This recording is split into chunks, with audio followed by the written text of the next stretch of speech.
Shriram ಆಟೋಮಾಲ್ India limited ಇವರ ವತಿಯಿಂದ ಇದೇ ತಿಂಗಳು 4/3/2026 ಬುಧವಾರ ಹರಾಜು ಪ್ರಕ್ರಿಯೆ ನಡೆಯಲಿದೆ. ಈ ಹರಾಜಿಗೆ ಭಾಗವಹಿಸಬೇಕು ಅಂದರೆ ಆಧಾರ್ ಪ್ಯಾನು 20,120 ರೂಪಾಯಿ ಕ್ಯಾಶ್ ತರಬೇಕು. ಈ ಹರಾಜು ಪ್ರಕ್ರಿಯೆ ಎಲ್ಲಿ ನಡೆಯುತ್ತೆ ಅಂತ ಹೇಳಿದ್ರೆ ಆಲೂರು ಸಕಲೇಶ್ಪುರ ಯಗಚಿ ಡಾಬಾ ಬ್ಯಾಕ್ ಸೈಡು ಕನ್ಲಿ ಈ ಲೊಕೇಶನಲ್ಲಿ ಹರಾಜು ಪ್ರಕ್ರಿಯೆ ನಡೆಯುತ್ತೆ. ಹೆಚ್ಚಿನ ಮಾಹಿತಿಗಾಗಿ ಇದೇ ವಿಡಿಯೋದಲ್ಲಿ ಕೆಳಗಡೆ ನಂಬರ್ ಮೆನ್ಷನ್ ಮಾಡಿರ್ತೀನಿ, ನೀವು ಅವರಿಗೆ ಕಾಂಟ್ಯಾಕ್ಟ್ ಮಾಡಿ ಡೀಟೇಲ್ಸ್ ಕೇಳ್ಬೋದು. ಲಭ್ಯವಿರೋ ವಾಹನಗಳ ಡೀಟೇಲ್ಸ್ನ ಕೊಡ್ತಾ ಹೋಗ್ತೀನಿ, ಬನ್ನಿ. ಇದು 2 ವೀಲರಲ್ಲಿ ಅವೈಲಬಲ್ ಇರುವಂಥ ವಾಹನಗಳು. ಇನ್ನು ಗೂಡ್ ಸೆಗ್ಮೆಂಟಲ್ಲಿ ಬಂತು ಅಂತ ಹೇಳಿದ್ರೆ ಅಶೋಕ್ ಲೇಲ್ಯಾಂಡಲ್ಲಿ ದೋಸ್ತು ಬಡಾ ದೋಸ್ತು 11ಕ್ಕೂ ಹೆಚ್ಚು ವಾಹನಗಳು ಲಭ್ಯವಿರುತ್ತೆ. ಜನಾನ್ ಯೋಧ ಹುಡುಕ್ತಾ ಇರುವಂಥವ್ರು 13 ಪಾಸಿಂಗ್ ಜನಾನ್ ಯೋಧ ಅವೈಲಬಲ್ ಇದೆ ನೋಡಿ. ಇನ್ನು ಕಾರ್ ಸೆಗ್ಮೆಂಟಲ್ಲಿ ಇರುವಂತಹ ವಾಹನಗಳು ಯಾವುದ್ಯಾವುದು ಅಂತ ಹೇಳಿದ್ರೆ ಇಯಾನ್ ಇದೆ, i10, i20, Verna, Alto, Baleno, Ritz available ಇದೆ. ಬೊಲೆರೋ ಪಿಕಪ್ 1.7, ಜೀತೋ,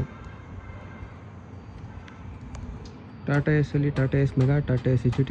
ಟ್ರ್ಯಾಕ್ಟರ್ ಸೆಗ್ಮೆಂಟಲ್ಲಿ ಕುಬೋಟೋ, ಮಹೇಂದ್ರ, ಸೋನಾಲಿಕಾ, ಸ್ವರಾಜ್ ಅವೈಲಬಲ್ ಇದೆ. ಇನ್ನು ಟಾಟಾ ಇಂಟ್ರಾದಲ್ಲಿ ಬೇಕು ಅಂತ ಹೇಳಿದ್ರೆ V50, V20 ಅವೈಲಬಲ್ ಇದೆ ನೋಡಿ.